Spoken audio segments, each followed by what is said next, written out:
ladies and gentlemen, my name is Coca-Cola34, and today do another episode of Prehistoric Subject Files, and this time we're going to do it on Giganotosaurus corallini. Now, Giganotosaurus corallini was a large Carcharodontosaurid. It was discovered back in 1993 in the Cordilleras Formation in Patagonia. The species of corallini means it was in honours of Reuben D. corallini. I apologise if I kind of butchered that then. Estimates varied over the years, but apparently due to these estimates it was proclaimed as the biggest carnivorous dinosaur for a while, but recently a lot of the claims have been deducted by the new Spinosaurus specimen. Giganotosaurus corallini lived during the late Cretaceous period around 99.6 million years ago to 97 million years ago. Now, it's possible that this actually evolved from either an undetermined Giganotosaurid or an undiscovered Giganotosaurid from around that time, or a relative known as Tyrannosaurus intrubisciensis, which differs majorly in vertebrae, skull features as well as size.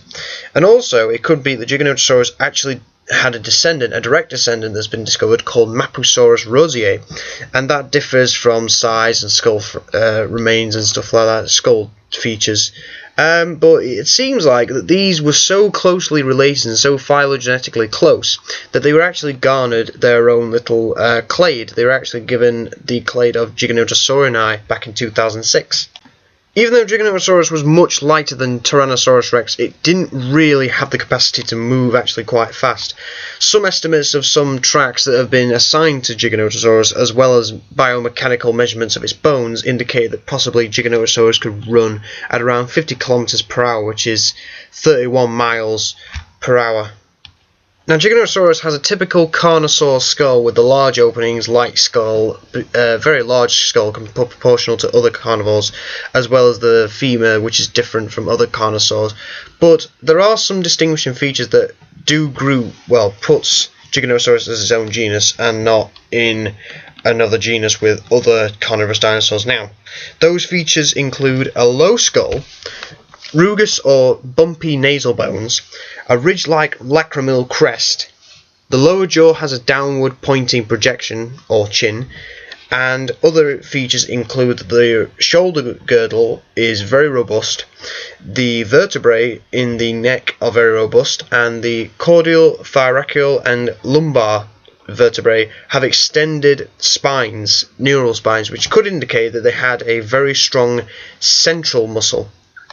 And what this could mean is that because of this, it could be a very muscular animal. So those neural spines could have acted like anchors to very large muscles, because it was either a very strong animal, because it had to be strong to take down big prey, or it was strong because either it was moving about so much it needed large muscles to propel it, or maybe it's just purely down to hunting and maybe some behaviour such as fighting and stuff like that.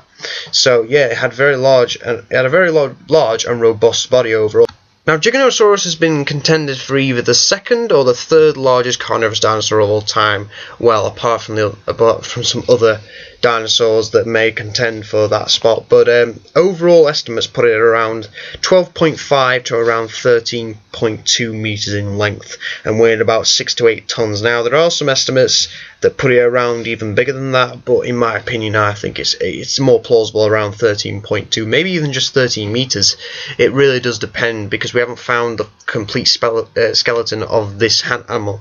The holotype specimen, however, was around 70% complete, but that doesn't actually mean that they found quite a bit of it. In paleontology, 50% complete means you found like a lot of the different parts of the animal, not like you found directly half, because then that would be almost complete. Like 50% is more like if you found quite a few fragments of all body parts, something like that.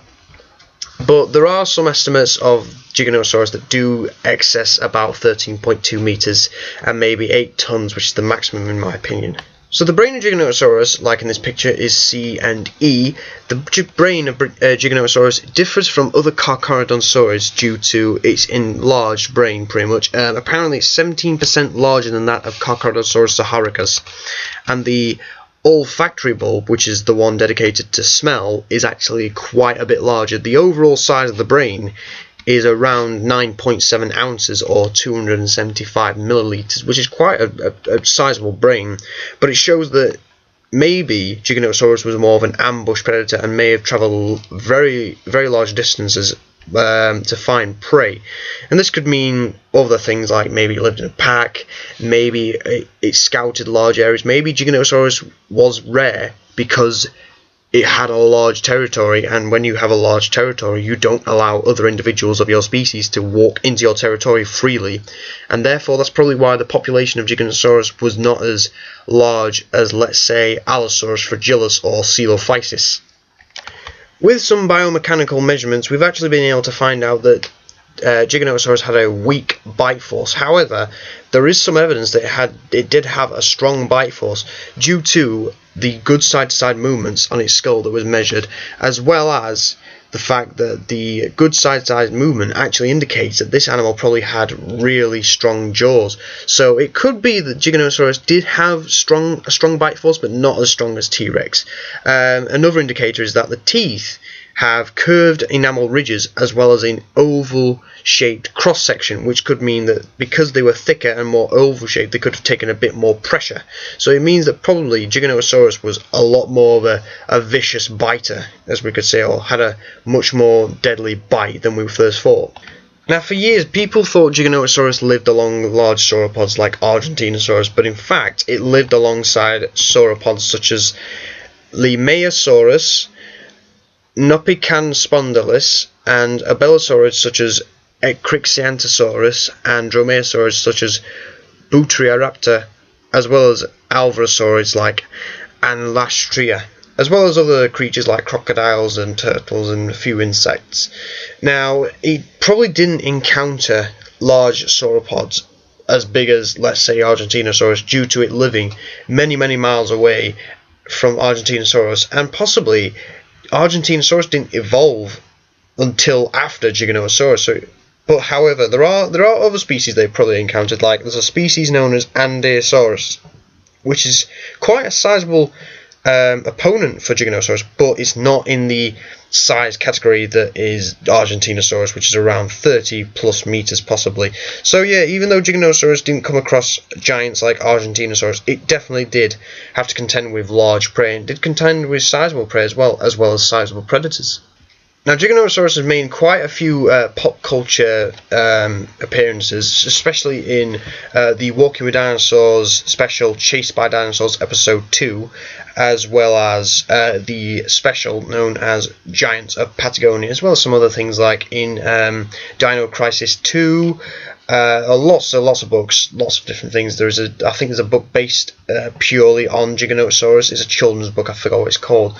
But obviously Giganotosaurus has been getting a lot of exposure due to its, in my opinion, its high status in the 90s. When it was first found, a lot of people were really attracted to this dinosaur due to it being apparently so much larger than T-Rex. Around, I think some estimates actually put Giganotosaurus in that time around 16 meters, which is just wow, that's huge. But now we're looking at a more 13 meter range, which is, it's more realistic, because of a creature that size, it doesn't need to be a monster, because it doesn't need the long tail like T-Rex did or something like that. But yeah, Giganotosaurus has been getting quite a bit of attention in recent years. It's one of the more popular theropod dinosaurs. But recently, I feel like it's kind of beginning to get a little bit overshadowed, which is a bit of a shame, because this is a top contender for a large theropod. It's a really good, recognizable theropod. I think people do undermine it because all they see is the big size, and that's about it. But there's so much more to this creature. I mean, just by looking at the brain, it has so much more to it. I mean, you can tell about its behavior. With teeth, you can see how it kind of adapted to having a stronger bite, and you can see how it contended with larger theropods, and you can see how it fits in the family tree of Giganotosaurini. So I hope you enjoyed this episode, guys. I hope you appreciate it. Now, next episode, I will be doing another one of these. I will be doing another theropod dinosaur. I will not tell you what it is, but I hope you enjoyed it, and thanks for watching, and goodbye.